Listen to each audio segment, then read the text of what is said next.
came up with kind of a process that I think realized it was helpful to me, and I call it the I problem, the letter I problem.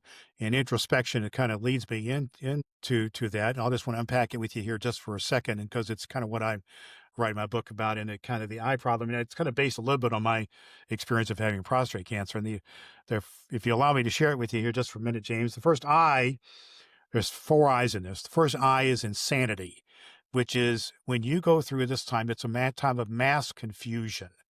And you shouldn't do anything rash in the middle of your confusing state. It knocks you for a loop.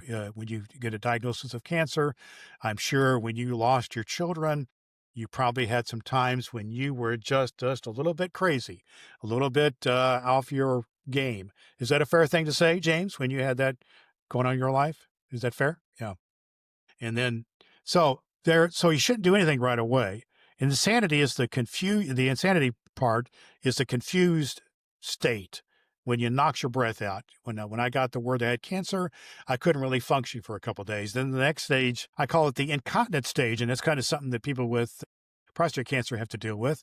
And that just simply where you lose control, where you've lost control, because if you lost control of your health, for instance, or you lost control of your family, it seems like that. If you've lost your children or you lose your job or whatever it is, and you do that. And then the third thing, the third I call it the impotence stage, kind of a prostate cancer thing as well. And that has to do with a loss of power before a man. That is especially pertinent because we feel like we are no longer have the power we had. We don't have the power to make things right because some things aren't able to be made right. No matter what you did with I'm sure you did everything you possible to do with your children when you lost them, but it's still, you didn't have you lost control, you lost the power. And then the fourth thing is insolence. The fourth I is insolence, is where you're just kind of mad at the world. And that's a selfish thing to do because, just kind of like, this is not fair. God, you're not being fair to me. This is not what I want to see happen. And so I felt then those things are happening in the introspection stage. So what are you going to do about it? I felt then those things are happening in the introspection stage. So what are you going to do about it? And what I realized is I had this choose then what I was going to do about it. And I called it being either the grumpy old grandpa, like the grumpy old man, or to be the fun grandpa, or to be the one who my grandchildren, for instance, enjoyed being with.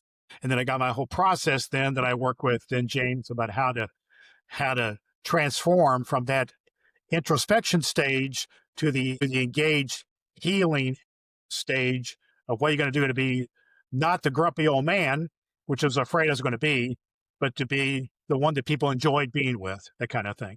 That gets you started at least. And if you want to talk about it, I got my process where I try to help people and myself to move beyond that. What practices or habits help you stay anchored when life gets heavy? Prayer, scripture, community, family, what? Well, All of the above? that's a great question because I think the tendency is to want to withdraw. When you're in that insane stage, for instance, you just kind of want to just withdraw. And that's kind of what I wanted to do.